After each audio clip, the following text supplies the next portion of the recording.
S'il dit pas seulement à cause du pain, c'est-à-dire que si tu ne manges pas bien, tu vas tomber malade. Si tu ne manges pas non plus, tu tomberas malade. Parce que ces deux choses se suivent. Mais la chose la plus importante qui t'amènera vers la vie éternelle, c'est la parole de Dieu. Parce que ce que nous mangeons,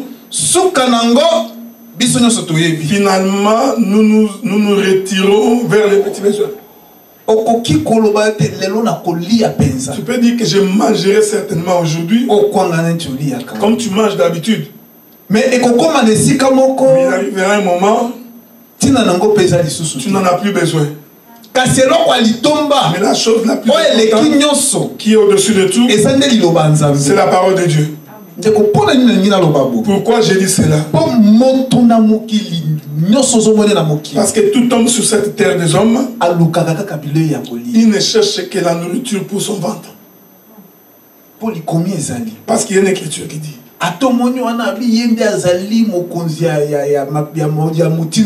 même si tu crois quelqu'un qui dit qu'il est roi, ou il est président, ou il est chef, tout ce qu'il cherche, il cherche seulement pour trouver quoi manger. Voulez-vous que je vous donne l'écriture? Il y a l'écriture. Quand ils ont chassé Adam d'Éden, on a dit ceci: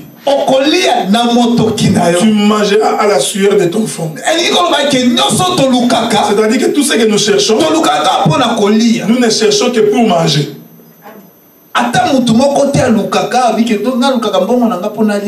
Il n'y a personne qui dit que je cherche l'argent pour ne pas manger. Tu ne cherches pas.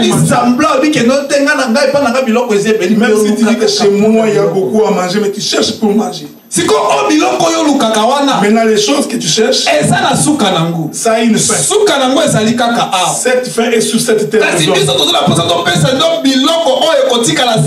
Nous voulons te donner une nourriture éternelle. Parce que c'est cette nourriture qui t'amènera au ciel. C'est comme ça. J'aime quand je commence par une exhortation pour te permettre de continuer à prier, que tu ne restes pas à la maison. Nous étions en train de partager avec les hommes de Dieu.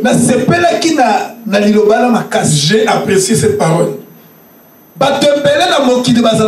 Beaucoup de gens sont comme ça.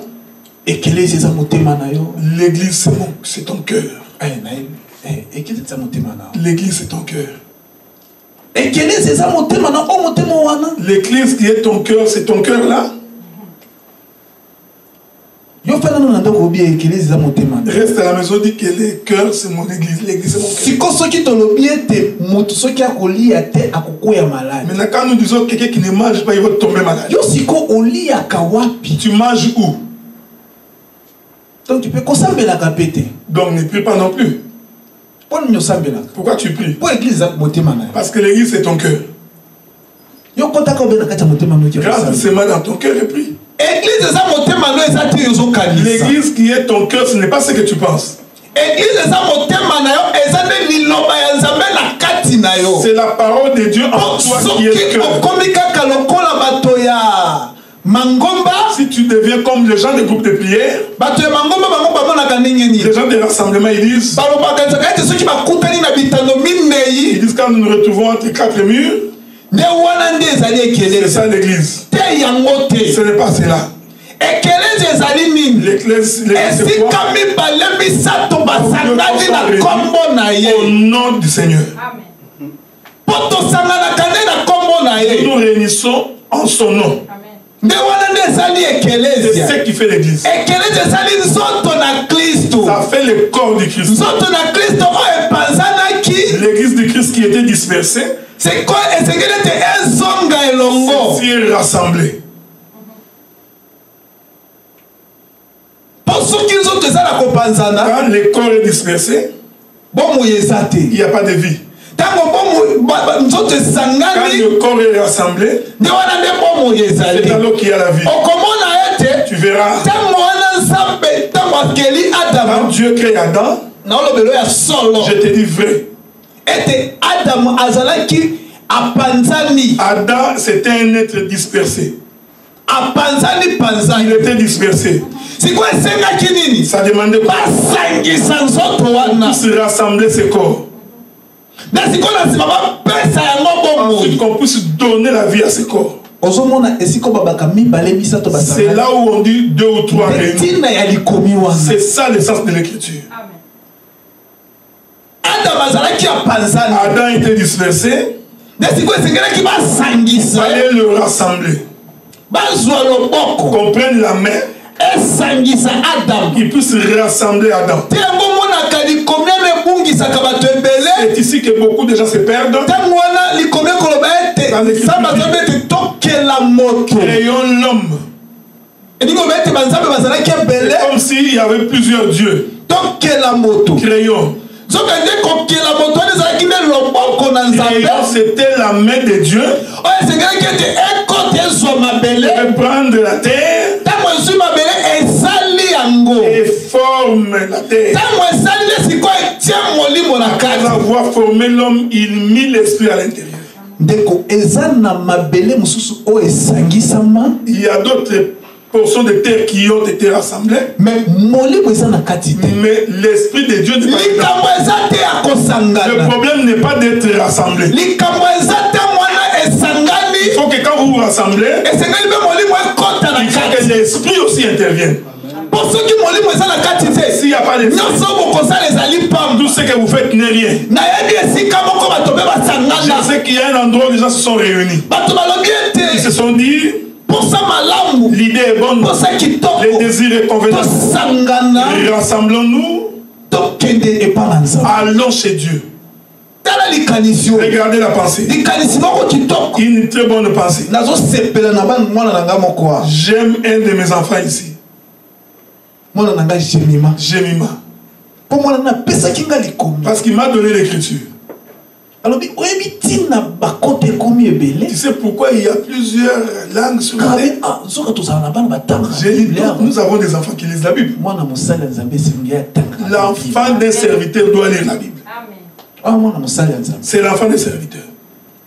Quand il m'a dit ça, je ne sais pas. Je fais comme si je ne savais pas. Pourquoi? C'est pourquoi il y a plusieurs langues. Quand l'homme a d'abord l'écriture, quand tu donnes une explication, ça va être facile. Je vais expliquer ici. Jemima va rentrer dans la joie. Parce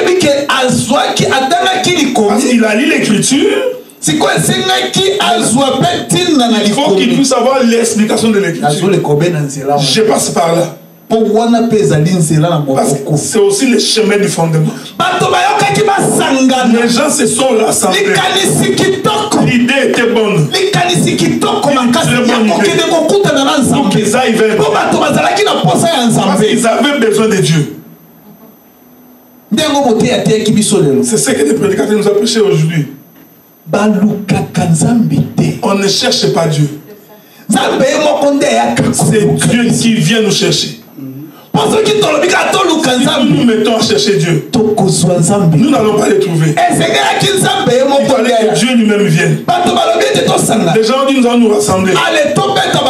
Maintenant faisons des briques. Faisons-nous une maison.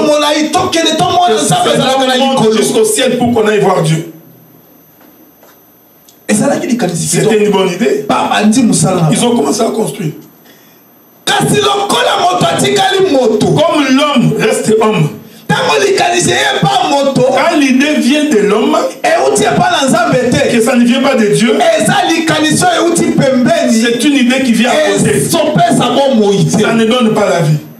Il faudrait quand l'idée vient, que cela souffle, soit soufflé de Dieu. Je dis, vos pensées ne sont pas mes pensées. Quand les pensées viennent, cela ne soit pas cela soit la pensée. Ils ont eu la pensée. Même si l'idée était bonne, mais ça demandait quelque chose. Il faut que cette idée vienne de Dieu. Comme ils ont reçu que l'idée, ils ont commencé à construire. Ils construisent. Ils construisent. Ils sont arrivés à un moment donné. Ces gens sont devenus très dangereux. Que c'est pas notre propre force que nous t'avions cherché. Si nous sommes arrivés ici, c'est par nous-mêmes. Hein? Nous avons pris nos idées. Nous nous sommes entendus. Nous sommes venus te chercher. Comme Dieu n'aime pas partager sa gloire avec quelqu'un, la gloire de Dieu reste la gloire de Dieu.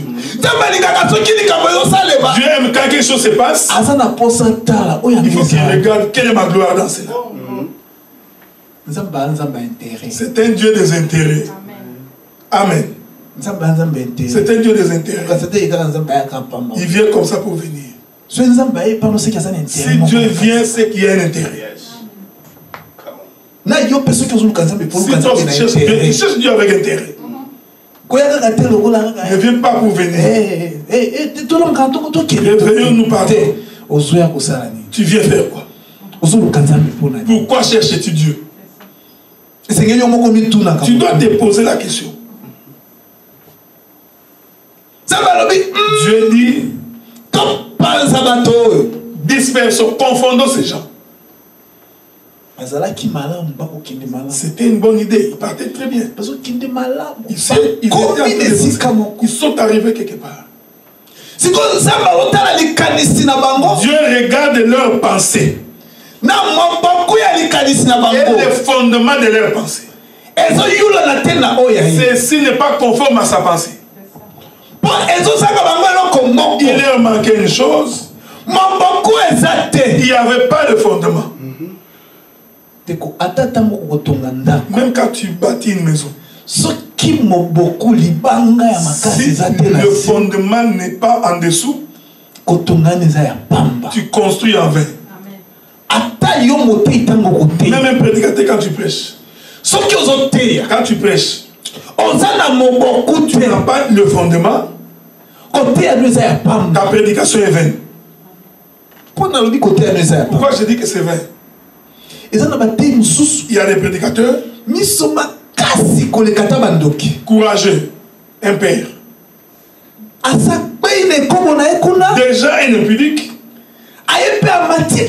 qui se met debout. Tout ce que tu prêches, même quand tu dis que Jésus est hippopotame, comme ta vie n'est pas conforme, cette parole ne pénètre pas les gens. Ce serait comme si tu es en train de bouger. Si tu veux vaincre l'ennemi, il faut que tu témoignes Dieu. Quand tu étais voleur, tu deviens prédicateur. J'étais voleur, moi que vous voyez. Dieu m'a changé. Quand tu dis ça devant les gens, tu es en train de couvrir les diables de honte. Et tu as la force de nouveau. Quand tu te retrouveras devant l'objet d'autrui, j'étais voleur. Maintenant je ne vole plus. Il faut que tu témoignes de toi-même. Si tu étais quelqu'un rempli de haine, quand tu viens dans les choses, enlève la haine et commence à témoigner. Moi j'ai béni le Seigneur quand j'écoute les témoignages de beaucoup. Ça me donne la force. Écoutez aussi un témoignage, c'est une bonne chose. Ça te permettra aussi de savoir comment marcher. Vous savez tout ce qui s'est passé en Israël? Dieu dit qu'il a fait cela pour nous servir d'exemple. Tu es prêche d'une manière ou d'une autre. Sache que ta vie sur la terre, que tu aies du travail, que tu sois au marché. Ta vie n'est que ce qui t'arrive sur le message. Pense pas qu'il n'y a qu'ici qui t'empêche de trouver devant un accident. Il dit, Dieu, qu'est-ce que tu veux me parler? Pourquoi cette chose m'est arrivée? Tu vois aussi un songe. Tu te réveilles le matin. Tu dis, Dieu, que veux-tu dire par rapport à ça? Si tu vois des mauvais rêves, mets-toi debout. Dis, Dieu, que veut dire ces songes? Ne cherche pas d'abord l'explicateur. Demande-toi toi-même. Pourquoi j'ai fait des mauvais rêves? Et ça se répète régulièrement. Dieu, parle-moi de ça. Dieu te dira pourquoi. Si c'est une mauvaise chose, Dieu va l'enlever au devant de toi. Nous disons à propos de ces gens. Dieu regarde le fondement. Il n'y avait pas la pierre angulaire. Comme il manquait la pierre angulaire, Dieu les a confondus. Quand Dieu les a confondus, quand Dieu veut vous confondre, vous vous dispersez, il est Dieu. Il a plusieurs manières de disperser les gens. Car c'est lui qui t'a créé. Il dit, confondons ces gens à propos de leur langue. J'aime comme le bien-aimé ma prêche. Il entre dans la scène. Il dit ce jour-là, donne-moi un brique. Est-ce que toi tu es mon chef pour me donner une brique? Est-ce que tu es mon chef? Mais donne-moi une brique. Pourquoi? Tu veux devenir qui? Celui-ci parle Kinyarwanda. L'autre parle mandarin. Mandarin en Asie. Et celui qui parle localité. Comment peuvent-ils s'entendre? Donc ils se sont mis à se disperser. Ils sont dispersés. Et l'idée aussi a disparu. Comme l'idée a disparu, le travail aussi est fini. L'homme n'est pas arrivé là-bas. Comme personne n'est arrivé là-bas, il fallait maintenant que l'auteur de la qu'il descende lui-même pour qu'il les remette ensemble. Amen. J'aime cette chose. Il dit ceci: va partout dans le monde, faites-les mes disciples. Regardez l'écriture. On avait que fait de lui les disciples d'Adam. Je vais ici à donner un coup de marteau pour les gens qui ont leurs propres disciples. Amen. Les disciples ne sont pas les disciples des prédicateurs. Amen. Ça, ce sont mes petits. Je suis en train de les former. C'est pourquoi ils te prêchent. Ils ne sont pas venus pour prêcher Jésus. C'est comme pour nous qui sommes des dieux. Toi aussi, nous sommes disciples de Jésus. Mes disciples. Non pas qu'ils deviennent tes disciples à toi. Quand un prédicateur dit, ça ce sont les disciples. Et de ce côté, ils sont qui? Vous savez, nos prédicateurs du Congo. Je vais encore dire une chose. Ils ont choisi les gens. Ils disent ça, c'est un groupe de disciples. Et nous avions accepté ces choses. Nous avions accepté. Ce sont des disciples. C'est ça, ce sont des ministres. Pendant que nous grandissons dans ces choses, nous avions cherché. Où sont les disciples? Qui ne sont pas disciples? Quand on lit l'écriture, et aussi ils ont lu l'écriture. Aller dans toutes les nations, les disciples de Jésus.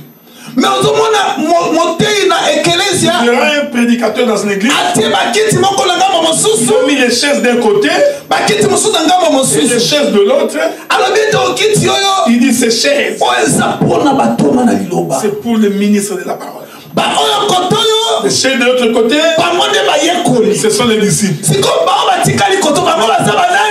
Restez dans la foule. Qui sont-ils? Voyez-vous? Nous sommes tous les disciples de Jésus. Quand un prédicateur monte ici, on ne le fait pas monter gratuitement. Il s'est réveillé pour parler. C'est-à-dire les aînés. Moi, je respecte les aînés. Les gens qui sont venus avant dans les choses de Dieu, je les respecte. Parce qu'ils nous ont aussi montré les choses. Mais ils ne sont pas nos pères au nom de Jésus. Ils ne sont pas les pères. L'Écriture dit, appelez personne père. Il faut lire cette écriture. Quand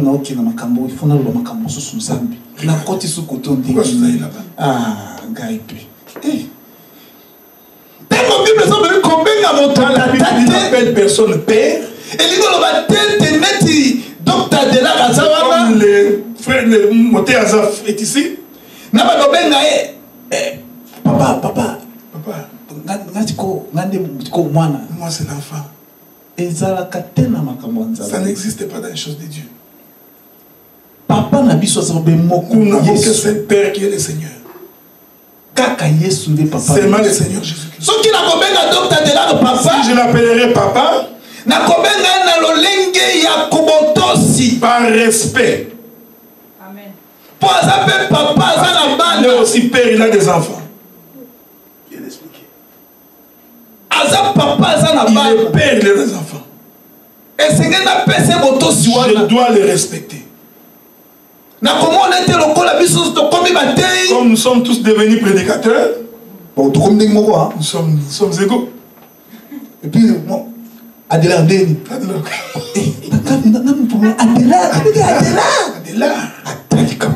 Vraiment. Dis même Yaya. De la manière des Congolais. Docteur Adela. Michel Adela. Je l'appelle Adela. Non. Papa Adela. C'est pas parce que je l'ai appelé Papa Adela qu'il est devenu Papa de l'Éternité. Attends, tu comprends ça?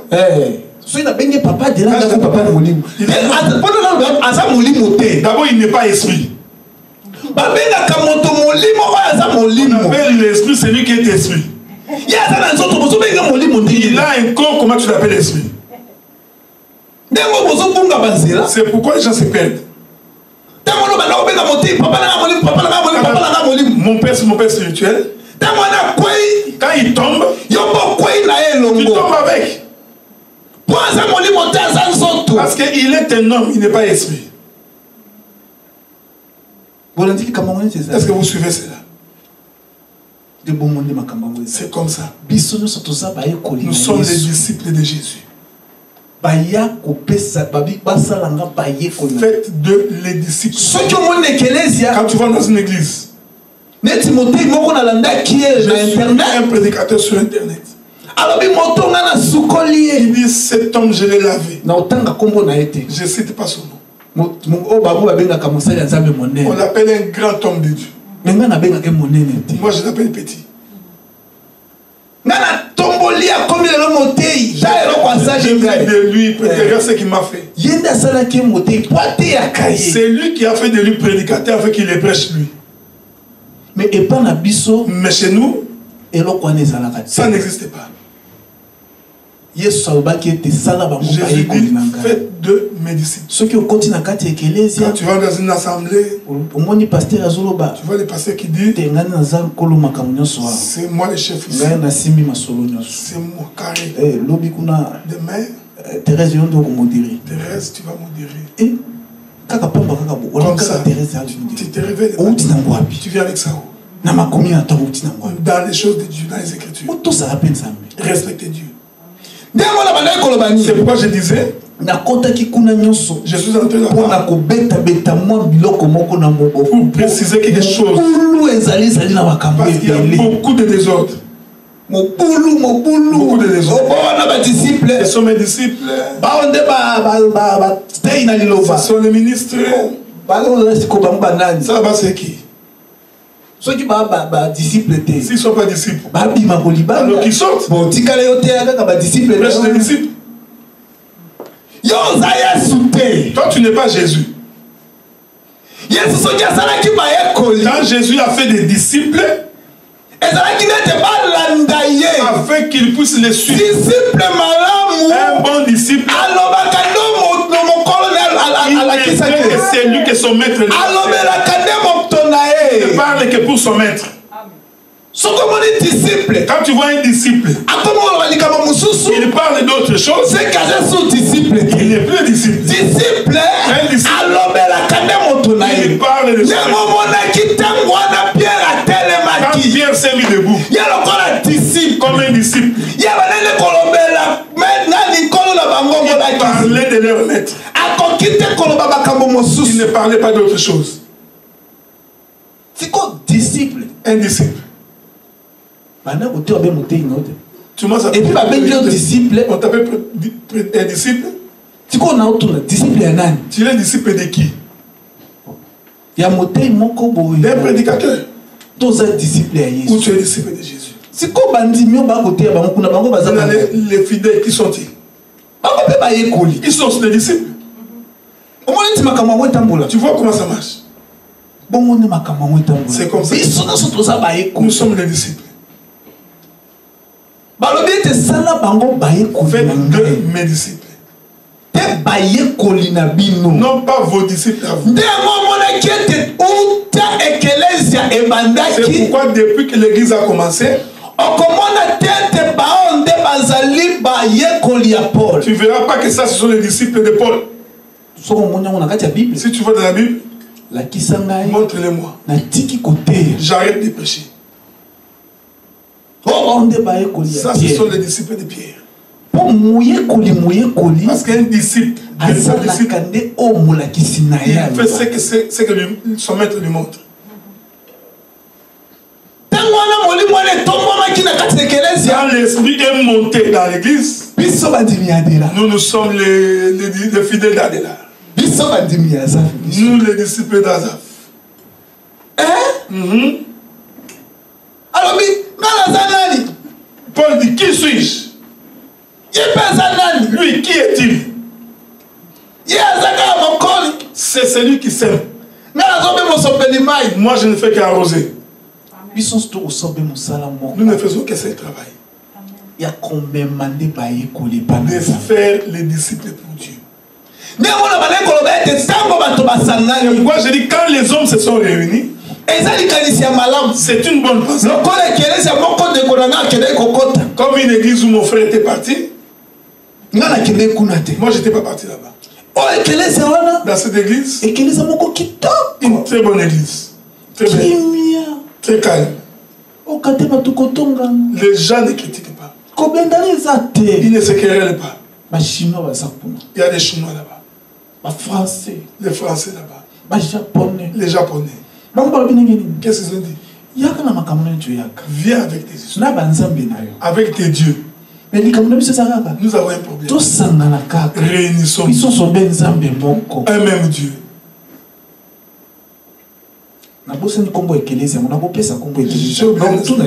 Je vais demander. Chacun prie à sa manière. Quand l'esprit touche quelqu'un, il se met debout. Il prêche. Vous priez comment? L'église n'est pas comme ça. L'église,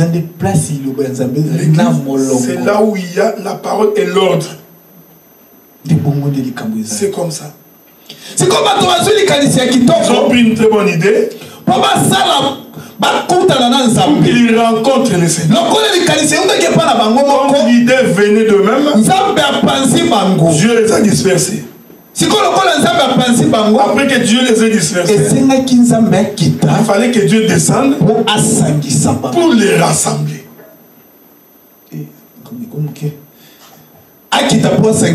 Pour qu'ils puissent les rassembler. Celui qui est descendu pour rassembler, c'est le Seigneur Jésus-Christ. Celui qui est descendu pour rassembler. Les rassemblements est une bonne chose. L'idée est bonne. Parce que tout le monde s'est réuni. Même les policiers se réunissent. Le problème, ils se rassemblent autour de quoi? Sur quoi? Parce que nous ne nous rassemblons pas gratuitement. Nous nous rassemblons tout autour du corps. Le corps qui est en train de saigner. C'est pourquoi la Bible est là où se trouvent les cadavres. C'est là où les saints se réunissent. Les aigles s'assemblent tout autour du cadavre. Nous nous rassemblons tout autour de la parole. Quand Dieu rassemble la terre, devait donner le souffle de vie. Tu verras que beaucoup de gens se réunissent, mais il n'y a pas le souffle. Comme il n'y a pas le souffle, nous allons dire qu'il y a la mort là-dedans. Maintenant, faites attention partout où tu mets les pieds. Faites attention. Comme le frère Olivier m'a dit, il dit, ses frères a réuni les gens. Cette soeur-là, il a ouvert sa Bible. Quand il n'a pas lu, il a lu quelle écriture? Nous parlerons comment faire dormir les enfants la nuit. C'est ce que nous sommes. Il verra les gens qui ont étudié. Ils sont venus écouter comment faire coucher les bébés. C'est ça. C'est ça. Tu viens avec ça où? Tu vois ce que j'appelle être courageux. Les gens se réunissent, mais il n'y a pas la vie à l'intérieur. Tu dois te réunir là où se trouve la vie. Rentrons dans notre histoire. Nous parlons de Samuel. Nous avons dit que Samuel, c'est le grain qu'on devait s'aimer Nous parlons seulement de la semence. De la semence. Après qu'on ait sémé cette semence,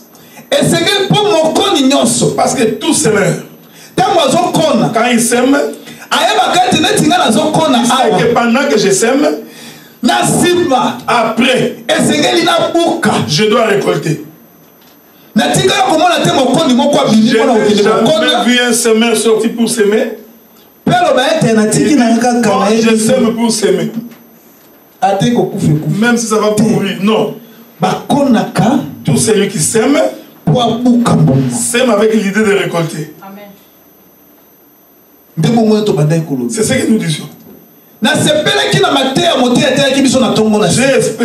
J'ai aimé ce que le prédicateur nous a prêché ce matin. Ce qu'il avait dit m'a donné une nouvelle chose à dire. Parce que nous avons lu ça dans la Bible. Adam n'a pas été créé dans les jardins d'Éden. Adam, on ne l'a pas créé. Lis ta Bible. La Bible dit, on a pris Adam, on l'a mis dans les jardins d'Éden. Si on met la semence dans les jardins, je vois Marie. Quand on met la semence dans les jardins, la semence doit germer. La semence devait se multiplier. Le propriétaire de la semence, il sème Adam. Après avoir semé Adam, avec l'idée de récolter. Avec l'idée qu'il va récolter. Quand cette semence sort, ça sortirait, ça va germer. Quand on regarde l'arbre, il n'y a pas de fruits. Le propriétaire de la semence passe. Je ne parle pas de mes idées. Le propriétaire de la semence passe. Il passe avec quelle idée? Qu'il puisse récolter les fruits. Pendant qu'il vient regarder, il voit qu'il n'y a pas de fruits. Il n'y a pas de fruits. Il maudit l'arbre. Après avoir maudit l'arbre, ils sont passés. Pendant qu'ils rentraient, ils ont trouvé l'arbre séché. On n'a pas entendu cette écriture-là. C'est dans Matthieu. Jésus passe avec les disciples. Il voit un bel arbre. Il regarde dans l'arbre. Il n'a pas vu les fruits. Il maudit l'arbre. Après on maudit l'arbre, il passe. Quand ils sont retournés par là, ils ont vu l'arbre séché. Quand l'arbre a séché, c'est-à-dire qu'il n'y a plus la vie à l'intérieur. On va l'enlever à Éden.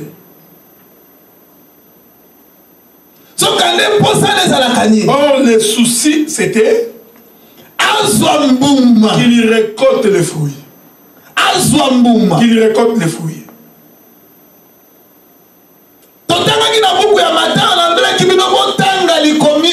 Je vous avais dit de lire Matthieu.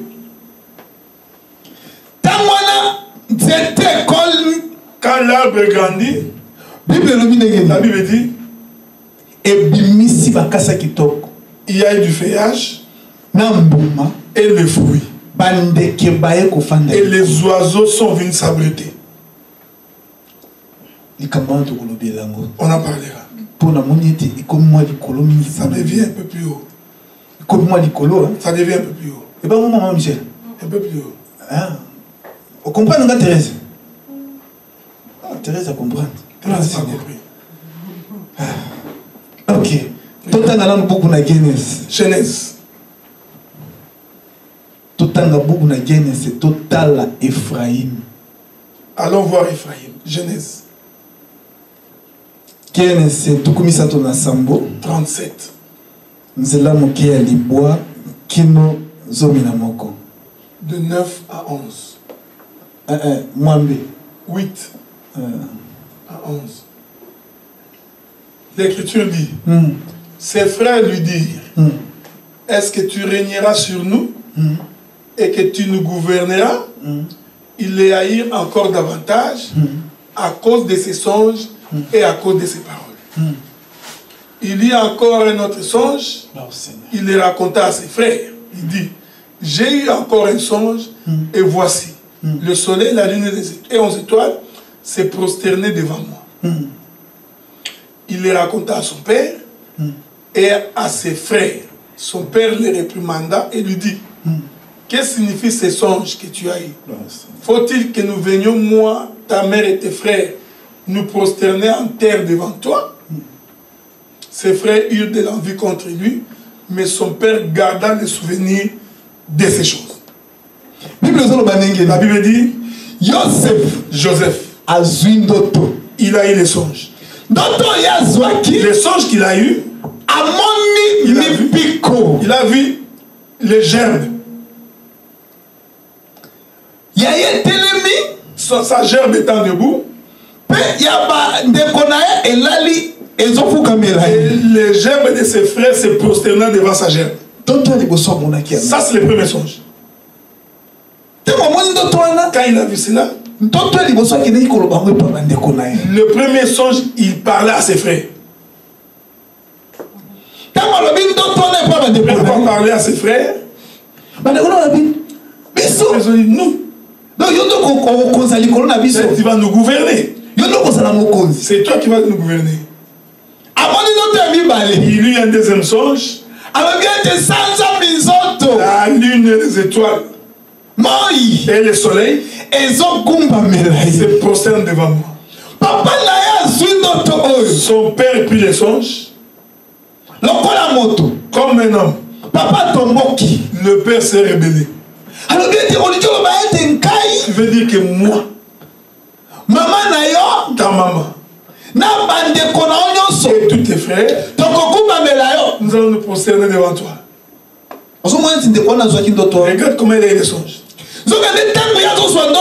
Quand il reçoit les songes, c'est-à-dire c'est lui qui est le roi. C'est lui qui doit le gouverner. Je sais qu'il est passé par l'Égypte. Je n'arrive pas là-bas. Dans la royauté, il y a une tribu. La descendance.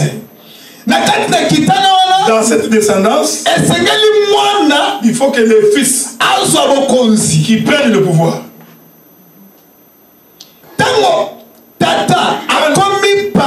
Le père est devenu vieux. Je parle de Joseph. Je suis dans Joseph. Je suis dans Joseph. Quand le père est devenu vieux, la Bible dit, il réunit toutes ses forces. Il mit ses pieds par terre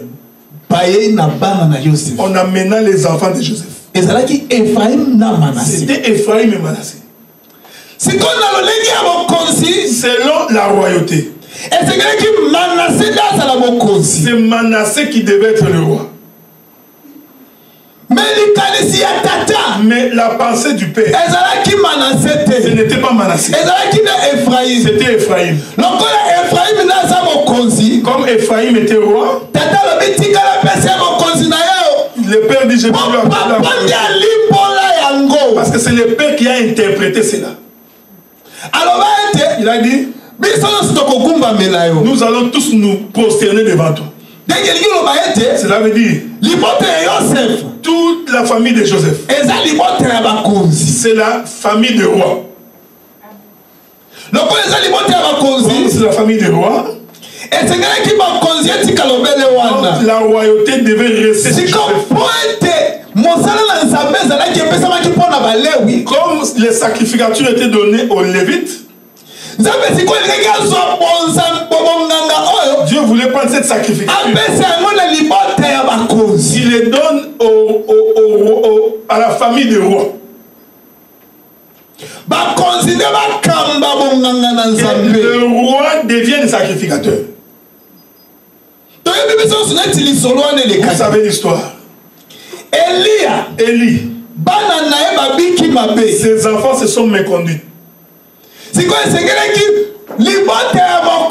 fallait que la famille du roi puisse récupérer la sacrificature.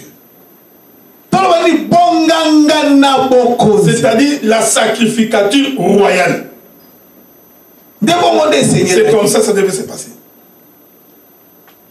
Quand Anne vient avec l'enfant, il ne voit que la promesse qu'elle a faite. Il ne comprenait pas que cet enfant-là, c'est la royauté que Dieu a devait accorder. Parce que cet enfant venait de la tribu de Lévi. Non, ne venait pas de la tribu de Lévi. Il vient de la tribu d'Ephraïm. Est-ce que vous me suivez? Je marche dans les Écritures. Je sais que vous avez grandi. Samuel vient de la famille d'Ephraïm. Or, d'Ephraïm, c'est de Joseph. Joseph, de qui on avait dit toute la famille, se prosterneront devant lui. Même le père se prosternera devant lui.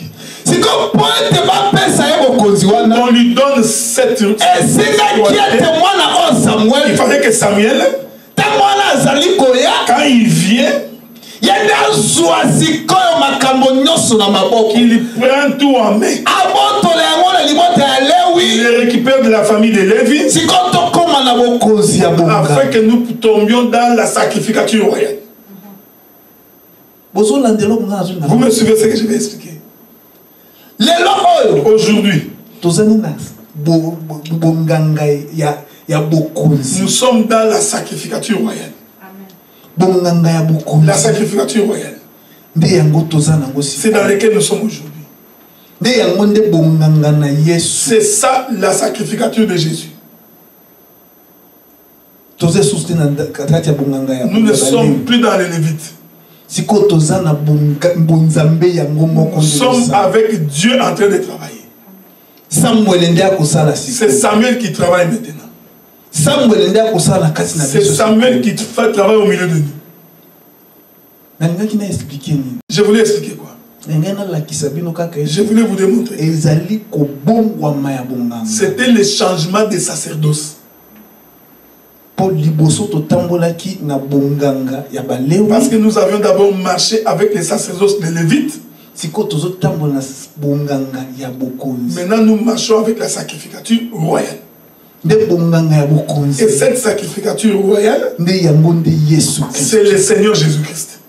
C'est avec lui. Si nous disons que nous avons la grâce aujourd'hui, c'est parce que la sacrificature, les sacerdoces est devenu royal. C'est pourquoi nous marchons aujourd'hui. Nous ne marchons pas selon tu marches selon l'ancien sacerdoce, tu es perdu dans ton chemin. Il faut que tu rentres, que tu saches que tu vis sous la grâce. Parce que le travail de Jésus, c'est de te montrer le chemin. C'était pour rassembler ceux qui étaient dispersés. Il y a beaucoup de rassemblements. Mais il faut que tu regardes où tu mets tes pieds. Vous avez exagéré. C'est ça. Celui de Dieu, c'est toujours exagéré. Ne marche pas avec la pensée de l'homme. Marche avec la pensée de Dieu. Et Dieu te bénira. Laisse que Dieu vous bénisse là.